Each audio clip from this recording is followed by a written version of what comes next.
გამარჯობა. ეს არის კვირის ინტერვიუ, რომელსაც პირველი არხის ეთერში ამ სატელევიზიო სეზონზე ორშაბათობით მე ირაკლი აბსანძე წარმოგიდგენთ ხოლმე. მოსამართლეება, ვის კეთილსინდისიერებასაც ბოლო დროს საზოგადოებაში აქტიურად განიხილავდნენ, დღეს გავრცელებული განცხადებით უარი თქვეს დროებით მაინც უზენაეს სასამართლოს წევრობისათვის ბრძოლაზე. ჰეპი ენდი თუ ამ ჩახლართული ისტორიის ახლებური განვითარება. დღეს ჩვენი სტუმარია გედევან ფოფხაძე, რომელიც ქართული ოცნების საპარლამენტო ხელმძღვანელობამ ამ საკითხის მიმართ პრინციპული დამოკიდებულებისა და ეკა ბესელიას მოკავშირეობის გამო შერიცხა. საღამშვიდობისა ბატონო გედევან, დიდი მადლობა გადაცემაში მონაწილეობისთვის. მადლობა თქვენ. სანამ ინტერვიუს დავიწყებდეთ, ერთ სამწუხაროდ ცნობაც უნდა გავაჟღეროთ, მაყურებელმა ციცის თქვენს გეცოდინებათ, ლევან ჩხაიძე გარდაიცვალა. ჩვენი ძვირფასი მეგობარი და პატივსაცემი კოლეგა. ჩვენ ცხადია თანაგზობას და სამძიმარს უცხადებთ მის ოჯახსა და მეგობრებს. ეს თქვენ ნებართვით ბრძანეთ. მინდა შევერთდეთ თქვენ სამძიმარს, ნამდვილად ძალიან მტკინეული ინფორმაცია იყო და ეს რომ გავიგე ლევანის გარდაცვალების თაობაზე, ალბათ არა მარტო მის ოჯახის წევრებს, არამედ ყველა მის კოლეგას და სრულიად ქართულ საზოგადოებას უნდა გამოვცხადოთ სამძიმარი ამასთან დაკავშირებით, იმიტომ რომ ეს ადამიანი ყველას უყვარდა, მაყურებელსაც, კოლეგასაც და მართლა ძალიან პოზიტიური ადამიანი იყო და ნამდვილად ხონდა განსხვავებული ნიჭი, რომ ყველასთვის ასეთი ახალგაზრდა პოზიტიური ადამიანები გვტოვებენ და მოდით გადავიდეთ დღევანდელ თემაზე, რომელიც საკმაოდ აქტუალურია, მით უმეტეს დღეს გავრცელებული განცხადების შემდეგ მოსამართლეობის 10 კანდიდატმა, რომელიც ბოლო ლამის თვეების თემა გახდა, დღეს განაცხადეს, რომ პარლამენტს მიმართეს, უბრალოდ თქვენ მოგმართეს, რომ არაპირებენ მიიღონ მონაწილეობა კონკურსში, თლად გარკვეული არ არის რატომ და როგორ, ანუ მომავალშიც აღარ მიიღებენ მონაწილეობას თუ ეს ერთჯერადი უარია, მაგრამ სანამ შინაარსზე გადავიდოდეთ, ერთი პატარა ციტატა მინდა გავიხსენოთ თქვენი 3 იანვრის 2019 წლის, თქვენ თქვით მაშინ, რომ კანდიდატურების განხილვის დღეს კოლეგებმა დაგირეკეს და გთხოვეს არ გაგეკეთებინათ განცხადებები მათთან შეთანხმების გარეშე, გულისხმობდით მამუკა მდინარაძესა და არჩილ თალაკვაძეს. მსგავსი ზარი ან შეთანხმება ამ შემთხვევაში ხო არ ყოფილა, რომ თქვენ რაიმე პოზიცია გამოხატოთ? ვერაფერს პრობლემებს ვერ ხედავ, იმიტომ რომ იყო იუსტიციის საბჭოს სვდომის დღე, არავინ არ იცოდა წინასწარ რა სია დაიდებოდა და ბუნებრივია წინასწარი კომენტარები ჩვენი მხრიდან შეიძლება გუნდისთვის აზიანო ყოფილიყო. უბრალოდ მე ეს ინფორმაცია იმიტომ გავაჟღერე, რომ როდესაც დაიწყო საუბარი იმაზე, რომ თითქოს ჩვენ რაღაცა სხვანაირი мотиваციები გქონდა ამ საკითხთან დაკავშირებით, ამის გაბათელებისთვის საჭირო იყო ქრონოლოგიის აღდგენა, რა ხდებოდა იმ დღეებში და თავისთავად ჩვენი მთავარი პროტესტი იყო არა იმდენად სია, ამდენად ამ სიის შემოტანის ფორმა. სიაც პრობლემური იყო თავისთავად, მაგრამ სანამდე დავიწყებდით ამ სიაზე საუბარს, უნდა გაგვიანალიზებინა პროცესი, რომელიც დაიწყო იუსტიციის საბჭოს. ის რომ თქვენ ფაქტის წინაშე დაგაყენეს ფაქტობრივად? ფაქტის წინაშე შეიძლება დაგაყენო, მაგრამ ეს ყველაფერი უნდა ყოფილიყო რაღაცა ლოგიკურ პროცედურებში მოქცეული. ჯერ რატო არ შეიძლება, კი არ არის ყველაფერი გაწერილი, მაგრამ რატო არ შეიძლება მიცე საშუალება ადამიანებს თქვა, რომ მე ვაპირებ ამ საკითხის განხილვას და ხო არავის არ გინდათ გახდეთ უზენაესი. ბატონ გედევან, მოდით მივყვეთ ქრონოლოგიურად. ის რომ სასამართლო რეფორმის მეოთხე ტალღა იუსტიციის სამინისტროს კურირებიდან პარლამენტის კურირების ქვეშ გადმოვიდოდა, არ იყო ახალი. ძველი ინფორმაცია, ყველა მიცოდა, ხო? თქვენ რამდენად პარლამენტს გულისხმობ ამჯერად, რამდენად მომზადებული შეხვდით იმას, რომ გადმოიბარეთ რეფორმის ასეთი მნიშვნელოვანი ეტაპი, იმიტომ რომ მაყურებელსაც შევახსენებ, მეოთხე ტალღა გულისხმობს იუსტიციის საბჭოს მუშაობის რეგლამენტირებას და იუსტიციის უმაღლესი საბჭოს მუშაობის რეგლამენტირებას, რაც ახალი მოსამართლეების ერთგვარი სამჭედლოა. თქვენ რომ ამ ვითარებისთვის მზად ყოფილიყავით, თუნდაც კრიტერიუმები ყოფილიყო წინასწარ გაწერილი. ხომ არ მოხდებოდა ეს სკანდალი, რაც მოხდა? იცით რა შესაქმე, როდესაც ეს მეოთხე ტალღა უნდა წამოსულიყო პარლამენტში, განხილვის სივრცე უნდა ყოფილიყო იურიდიული კომიტეტი. მაგრამ პარლამენტის თავმჯდომარემ ჩათვალა, რომ უპრიანი იქნებოდა ის გამხდარიყო უშუალოდ ამ პროცესის ხელმძღვანელი და ეს პროცესი წავიდა პარლამენტის თავმჯდომარის გამგებლობის ქვეშ. და ჩაგეჭრათ იურიდიულმა კომიტეტმა ნოემბერში დაჩქარებული წესით მიიღო კანონპროექტი, რომელიც ძალიან მცირედ, მაგრამ მაინც არეგულირებს იუსტიციის საბჭოს მიერ უზენაეს სასამართლოს მოსამართლეების კანდიდატურების წარდგენას. ეს მოხდა დაჩქარებული წესით იმიტომ, რომ კონსტიტუციის ახალი რედაქციის ძალას შესვლის შემდეგ არ არსებობდა წესი, როგორ უნდა გადაეებარებინა ეს ფუნქცია პრეზიდენტიდან იუსტიციის უმაღლეს საბჭოს. თქვენ ფაქტობრივად არ დახვდით მომზადებული ამ ვითარებას. არ იყო კანონპროექტი შემუშავებული, რომელიც გაწერდა კრიტერიუმებს. უკვე წელიწადზე მეტია, რაც იურიდიულ კომიტეტის ფარგლებში ამ საკითხებს აღარ ვიხილავდით, ეს გადაეცა პარლამენტის თავმჯდომარის ესე ვთქვათ ინიციატივა, აიღო პარლამენტის თავმჯდომარემ და რაღაცა ფორმით ის კურირებდა ინიციატივებს, შესაბამისად ჩვენ რაღაც დამოუკიდებელ საკანონმდებლო ინიციატივებით გამოსვლისაგან თავს ვიკავებდით, თან ჩვენ გვესმის, რომ აქ ინსტიტუციონალური კონსენსუსი უნდა იყოს და იუსტიციის საბჭოსთან დაკავშირებულ კანონებს ჩვენ ვერ მივიღებთ. ისე რომ იუსტიციის საბჭო არ იყოს ამ პროცესში ჩართული, რა კრიტიკულიც არ უნდა ვიყო მე იუსტიციის საბჭოს მიმართ, ინსტიტუციონალური კოლეგიალურობა მე ამ ვალდებულებას მიჩნევს, თუ კანონი ეხება კონკრეტულ ინსტიტუციას ან კონკრეტულ სფეროს, იმ სფეროსთან და იმ ინსტიტუციასთან ამ კანონებთან მიმართებაში შეთანხმება უნდა მოხდეს. ამიტომ, როდესაც იუსტიციის საბჭო ემზადებოდა ასეთი გადაწყვეტილებების მისაღებად, რა თქმა უნდა, პირველ რიგში მას უნდა გაევლო ამასთან დაკავშირებით საპარლამენტო მუშაობის ეს ეტაპები, რაც საჭირო იყო საკანონმდებლო შედეგებთან დაკავშირებით. იუსტიციის სამინისტროც რო ყოფილიყო ამ ტალღის მაკონტროლებელი, კანონი მაინც უნდა მიიღო პარლამენტს. ამიტომ კანონპროექტთან მიმართებაში თუ ჩვენ ვაპირებდით 10 მოსამართლეს კანონი ხომ არ დარღვეულა. მე მიმაჩნია, რომ დაირღვა საერთო სტანდარტები და ხალხ თუ რომელიმე კონკრეტულ კანონს გულისხმობთ, არსებობს ელემენტარული სტანდარტები, რომელიც დაუცველობად კანონს, რომელიც თქვენ მიიღეთ ცოტა ხნის წინ, იმისთვის რომ მორგებულიყავით ახალ კონსტიტუციას. ასეთი რაღაცა კოლეგიალურ ორგანოში ზოგადად არ უნდა ხდებოდეს. ახლა ამას არ ჭირდება ცალკე აღებული კანონი, რომ ჩვენ ვიცოდით, რომ კოლეგიალურ ორგანოში ყველა პირი უნდა იყოს ჩართული კოლეგიალური ორგანოს მუშაობაში. პარლამენტს გულისხმობთ როგორც კოლეგიალურ ორგანოს. არა, ამ შემთხვევაში იუსტიციის საბჭოს გულისხმობთ როგორც კოლეგიალურ ორგანოს. ყველა წევრს ჰქონდა უფლება წინასწარ ცოდნოდა რომელი კანდიდატების ის ფურცელი რაღაც უცნაურად გაჩნდა, კი ეს ყველა ნახეთ. მოდით პროცედურას დაუბრუნდეთ, რადგან ეს სწორედ პროცედურაზე ვსაუბრობ. დეტალებში ეკაბესელია აცხადებს, რომ მას არ ჭირდება არავის ნებართვა ამ სამუშაო ჯგუფში მუშაობის შესახებ, მეოთხე ტალღის სამუშაო ჯგუფზე ვლაპარაკობთ, რადგან ეს ჯგუფი, ეს ფორმატი მან შექმნა 2017 წელს. მაშინ რას კურირებდა ირაკლი კობახიძე ახლა? ირაკლი კობახიძემ გადაიბარა ეს ყველაფერი და თვითონ კოორდინაცია. ჩვენ ახლა პროტესტი არ გამოგვიცხადებია მაგას ეს ხო არ იყო აი სავაჭრო საგანი ვიცესპიკერობასთან დაკავშირებით, თუ დათმობდა ეკაბესელია ამას ხდებოდა ვიცესპიკერი. ასე ვთქვათ, ეს არის საკითხები, რომელზეც თვითონ ეკავდა პასუხი. მე ჩემი კუთხით გეუბნებით, როგორც მონაწილე ამ პროცესის და ასე ვთქვათ, მე ვესწრებოდი იმ კონფერენციებს ბორჯომშიც, მარიოჩიც, რომელიც ჩატარდა თემებთან დაკავშირებით და ფაქტის წინაშე რომ დავდექით, რომ ინიციატივა გადაიბარა პარლამენტის თავმჯდომარემ, ახლა მე თუნდაც იმიტომ არ გავაპროტესტე. შეგიძლიათ როგორ მოხდა ეს? თქვა რომ მე გადავიბარებ ამ რეფორმის ეს მარიოჩი იყო მეგონი 1 წლის წინანდელი თითქმის შეხვედრაა, როდესაც მისმა აპარატმა განაცხადა, რომ აი ჩვენ ყველა ინიციატივას შევაგროვებთ ჩვენთან. პარლამენტის თავმჯდომარის სამდივნოზე ლაპარაკობთ. კი, სამდივნო გადაიბარა, იქ იყო ირაკლიც, იქ იყო სამდივნოს წარმომადგენლიც, მან თქვა, რომ აი ჩვენ რა ინიციატივები ზექნებათ მოიტანეთ ჩვენთან, ისეთ რა მე ამას თუნდაც თქვენ და ეკაბესელიას მაშინ ეს არ გაგიპროტესტებიათ?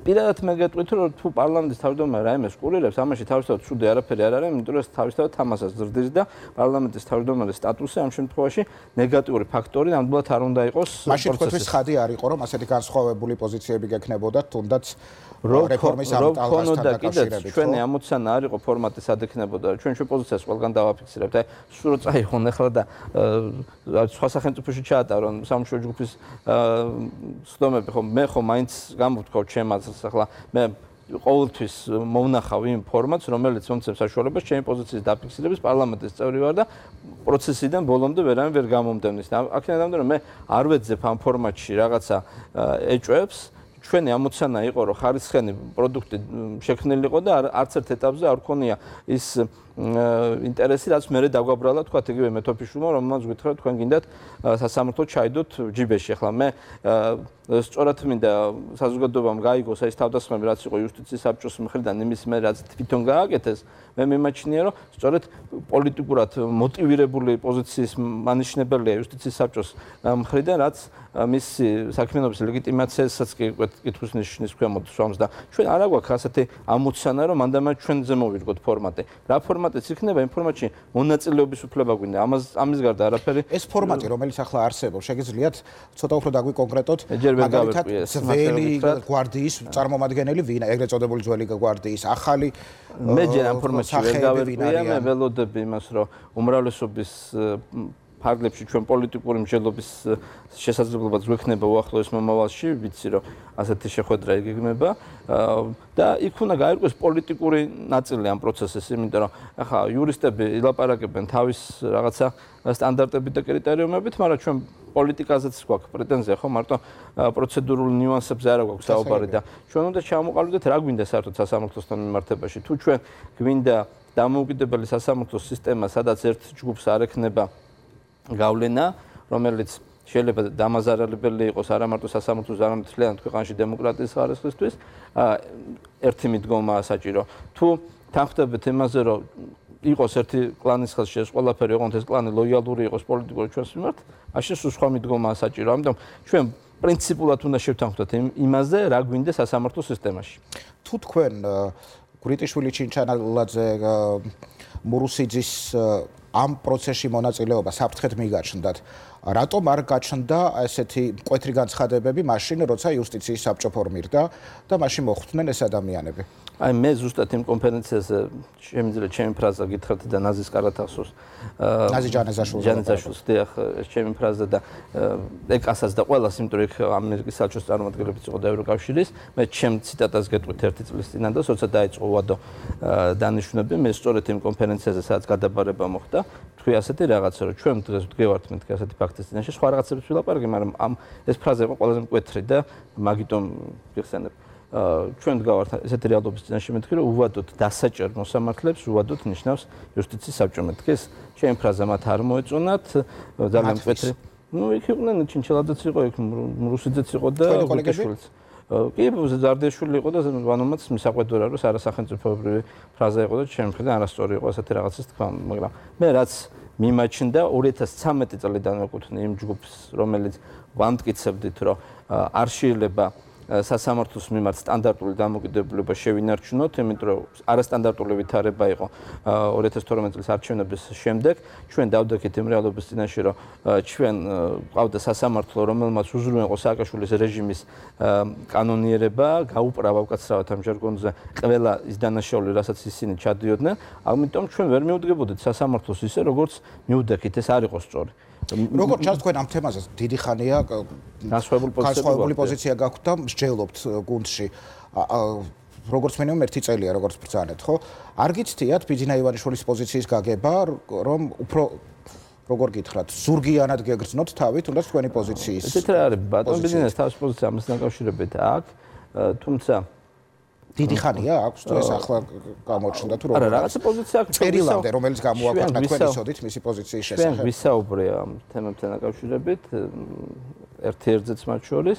მე უბრალოდ არასდროს კონფიდენციალურ საუბრებს საჯაროს არ გავხდი, ეს თეორიულად გამორიცხულია. მე ვერ გეტყვით, რომ რაღაცა მისი პოზიცია ისეთი იყო, რომ ვთქვათ, აი მე ასე მინდა და სხვანაირად ეს პოზიცია არ მექნება, მას თავისი არგუმენტები აქვს. მაშინაც როდესაც ჩვენ ყალიბდებოდით, როგორ უნდა მოქცეულიყავით, ვთქვათ, ჩემი პოზიცია იყო, რომ მოდი შევქმნათ იუსტიციის საბჭოს ფორმირების ისეთი წესი, რომელიც გამორიცხავს ეს იუსტიციის საბჭოს ფორმირებამდე ლაპარაკობ. მე გეუბნები 2013-2014 წლებს. როდესაც ვამბობდი, რომ მოსამართლეთა კონფერენციაზეც ის უნდა ჩატარებულიყო არჩევნები, რომ განსხვავებული აზრის მქონე მოსამართლებსაც ვინმე გაეყვანათ და ეს თეორიულად შესაძლებელი იყო. ახლა ერთდროულად თუ 8 კანდიდატს აირჩევდნენ, თითო დელეგატს ექნებოდა ერთი ხმის უფლება, იქ 2 ადამიანს მაინც გაიყვანდა უმცირესობა და მაშინ არსებობდა ასეთი ორგანიზაცია მოსამართლეთა ერთობა, რომელსაც ჰქონდა განსხვავებული პოზიცია კლანისგან განსხვავებით, რომელიც მაგრამ არა შეიკრება კონფერენცია. მაგრამ კონფერენციაზე სხვანაირი პროცედურები შედგა, ამ პროცედურებმა უზრუნველყო ყველა ერთი გუნდისთვის მისაღები კანდიდატის გაყვანა და მე ნელ-ნელა მოსამართლეთა ერთობის მოსამართლეები განდევნეს სასამართლოდან და რეალობა მოხდა ის რომ დღეს რომ ვამბობთ რომ დამოუკიდებელი სასამართლო უნდა შეგვენარჩუნებინა და ეს იყო ჩვენი ამოცანა, მოხდა ის რომ იმ მოსამართლეთა ჯგუფმა რომელიც როგორც კლანი ისე ჩამოყალიბდა სასამართლო სისტემაში ბოროტად ისარგებლა ჩვენი ლოიალურობით, ასე ვთქვათ, პირობითად და თქვენი ძველი პოლიტიკური გუნდის გულისხმობ შემთხვევაში ჩვენი პოზიცია არ იყო მაშინ გათვალისწინებული და რეალობად მივიღეთ ის რომ ის მოსამართლეები თუ კიდევ ვიღაცა იყო ნეიტრალური მოსამართლეები და ასეთები იყვნენ სააკაშვილის რეჟიმის დროს, მათ საქმეებსაც არ აწერდნენ, ყავდათ ასე ვთქვათ დასჯილი, გადაგზავნილი რაიონებში, ჩამოშორებული ყველა პრინციპულ თემებს. აი, რატო იყო რომ ეს მოსამართლეები ახლა ვინც დაზარალებულებად გამოდიან სისტემის მსხვერპლად გამოდიან, ხო? ესენი არიან გახმაურებული საქმეების მოსამართლეები და რატო ხდებოდა მათ ხელში ეს გახმაურებული საქმეები? იმიტომ რომ ისინი იმ რეჟიმის მაღალი ნდობით სარგებლობდნენ. ახლა არავის გირგვლიანი საქმის შემთხვევით მოსამართლეს არავინ არ ჩააბარებდა. გახმაურებული საქმეები ხდებოდა იმ მოსამართლეების ხელში და ბატონ ჩინჩალაძე უზრუნველყოფდა იმას, რომ ეს ასეც ყოფილიყო თავის ადმინისტრატორის ფუნქციებით, რომ შემთხვევით ვიღაცა ისეც არ ჩავარდნოდა ეს საქმე, რომელიც რეჟიმისთვის არასასრულ გადაწყვეტილებას მოსამართლეების საპარლამენტო მოკავშირეებად, რომელსაც თქვენ ახლა კლასს უწოდებთ, მოიხსენიებთ ზარდიაშვილსა და ირაკლი კობახიძესაც. თქვენ როგორ წარმოგიდგენიათ ეს ფლანგი თქვენი თანაგუნდელების ბიძინა ივანიშვილის პარტიის თავმჯდომარის მხარდაჭერის გარეშე, ღია მხარდაჭერის გარეშე, აი ესეთ კონფრონტაციაზე წავიდო და საზოგადოების საკმაოდ მნიშვნელოვან ნაწილთან. ეცით რა არის, ჩვენ ხშირად გვისვევენ მაგ შეკითხვას, მაგრამ მე პრინციპულად გეუბნებით, რომ მგონია რომ სწორი იქნება ამ თემებზე ბატონო ბიძინა თვითონ ისაუბროს და ჩვენ არ გავხადოთ ისაუბრა ასეთ საუბრებს. ჩვენ გვაქვს რეალურად მისი განცხადება, რომლის ფორმატის ფარგლებში შეიძლება მის პოზიციაზე საუბარი, გასაგებია რომ იქეთ რა გაიგეთ, ის რას ამბობს? მე ჩემთან და ეკასთან მიმართებაში გავიგე მისი პოზიცია. სიასთან დაკავშირებით? სიასთან დაკავშირებით სალსახა პოზიცია მას არ ქონია. ეს იყო ძალიან ზოგადი პოზიცია და ამ პოზიციაში მე გავიგე ის რომ პრინციპულად ჩვენ რაც მოვითხოვეთ, რომ იმ ეტაპზე არ მოხდარიყოს საკითხის განხილვა და ეკამ რაც თავისი ნაბიჯით უზრუნველყო რომ დრო მიეცა პოლიტიკური წრისთვისაც, დეპუტატებისთვისაც, ყველა ჩვენთაგანისთვის რომ განხილვები მოხდარიყო, ფაქტობრივად ბატონო ბიძინა ამას დაეთანხმა, რომ ეს სწორია და ლოგიკურია. კვანძი გაიხსნა დღეს ბატონო გედევან, როცა ამ ადამიანებმა განაცხადეს დღეს ღიად 10-ვე მოსამართლემ რომ მოგმართეს და არაპირებენ კონკურენციაში მონაწილეობის მიღებას უზენაეს სასამართლოს მოსამართლეობისთვის, ეს თქვენთვის გამორიცხავს იმას, რომ მომავალშიც აღარ გამოაცხადონ პრეტენზია. მე გეტყვით, ჩემი აზრით კვანძი როდის გაიხსნება რა. მე მიმაჩნია, რომ როდესაც ჩვენ პოლიტიკურ შეთანხმებას მივახცევთ, ვისთან? ამ შემთხვევაში გულისხმობ ის ადამიანები, რომლებსაც აქვთ რესურსი 76 ხმა დააფიქსირონ პარლამენტში. პარლამენტის ხელმძღვანელობას გულისხმობთ თუ იმ თანაპარტიელებს, რომლებიც თქვენს კოლეგებს? დიახ, თუ 76 ადამიანი ხმას აძლევს იმ პრინციპულ პოლიტიკურ პოზიციას, რომ უზენაეს სასამართლოში უნდა იყვნენ მარტო ღირსეული ადამიანები, აი მაშინ კვანძი იქნება გახსნილი. მე მესმის რეჟისტი აბსოლუტურად ლოგიკური და სწორი იყო და აღიარებს იმ პროცესის ლოგიკურობას, რომელიც ჩვენ უზრუნველყავით იმით, რომ არ მივეცით ფორსირებული გადაწყვეტილების მიღების საშუალება პარლამენტს. ამითი წერტილი მაინც ვერ დაისმება. წერტილი დაისმება მაშინ, როდესაც 76 დეპუტატი იტყვის, რომ მე ხმას ვაძლევ მხოლოდ იმ კანდიდატს, რომელიც ღირსეული. არა იმას, ვინც ცუდი არ არის. ესე იგი, ჩვენი სტანდარტი და კრიტერიუმი შეფასების უნდა იყოს არა ის, რომ ადამიანი ცუდი არ არის, არამედ ის ღირსეულია და მას აქვს ყველა ის მონაცემი და შესაძლებლობა რომ ჩაიბაროს უზენაესი სასამართლოს ამ განცხადების გავრცელების შემდეგ დაინტერესებული მხარე, მათ შორის იურისტები, ექსპერტები ამბობდნენ, წერენ, რომ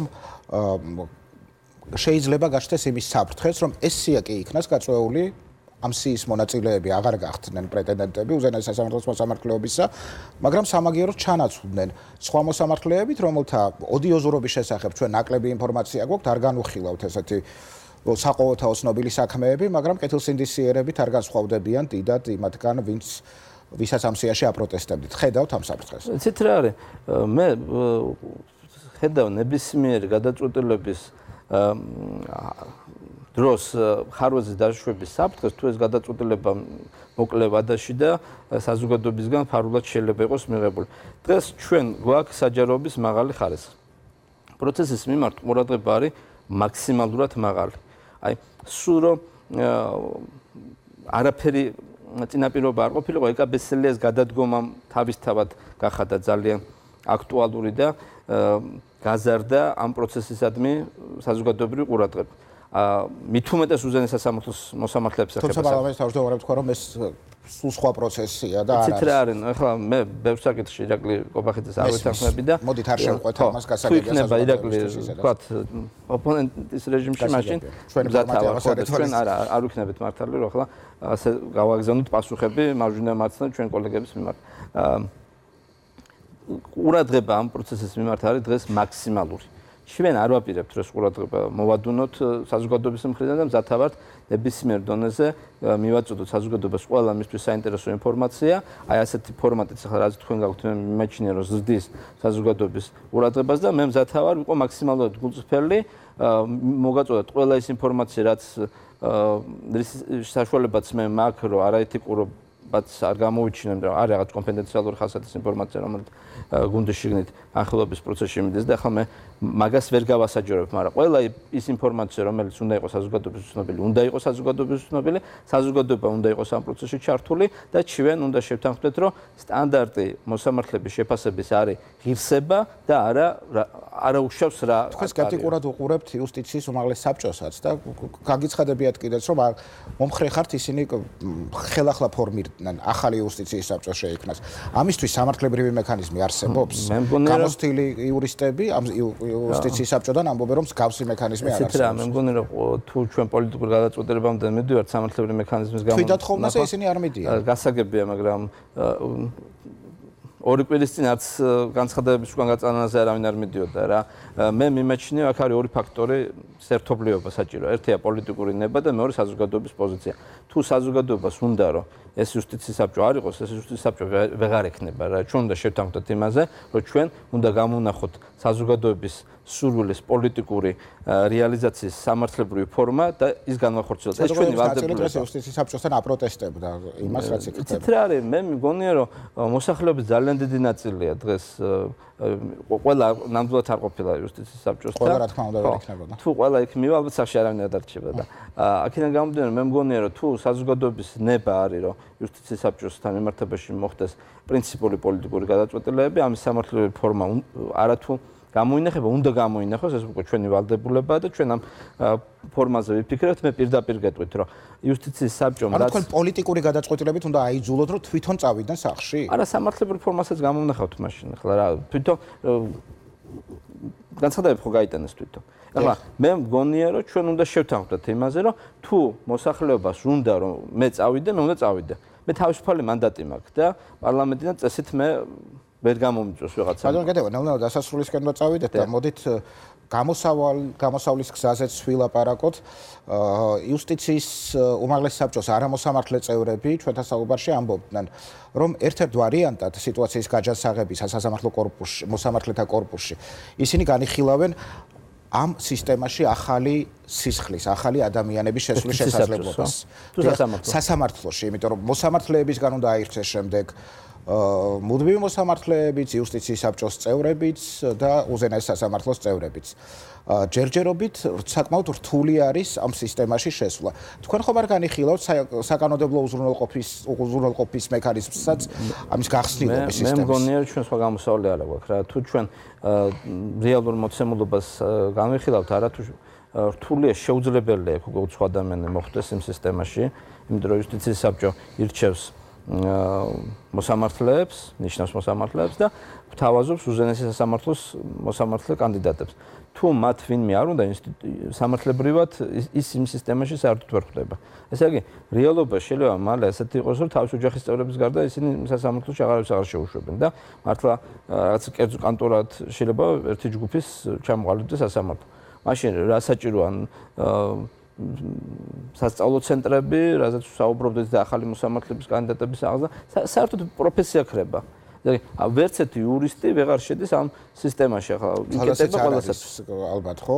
ვიღაცები კი შედიან, მაგრამ გართულებულია პროცესი თუ? არა, გაგარწმუნებთ, რომ ჩვენ მივდივართ იმისკენ, რომ ჩაიკეტოს კარებები და დარჩეს ერთი ჯგუფის ხელში სასამართლო სისტემა. მაგისკენ მივდივართ. თუ უზენაესთან ამ გეგმის ნაწილია ის ერთგვარი ვაბანკი, რომელზეც წინა საახალწლო წავიდა იუსტიციის უმაღლეს საბჭო? მე მიმეჩნია ეს ასეა.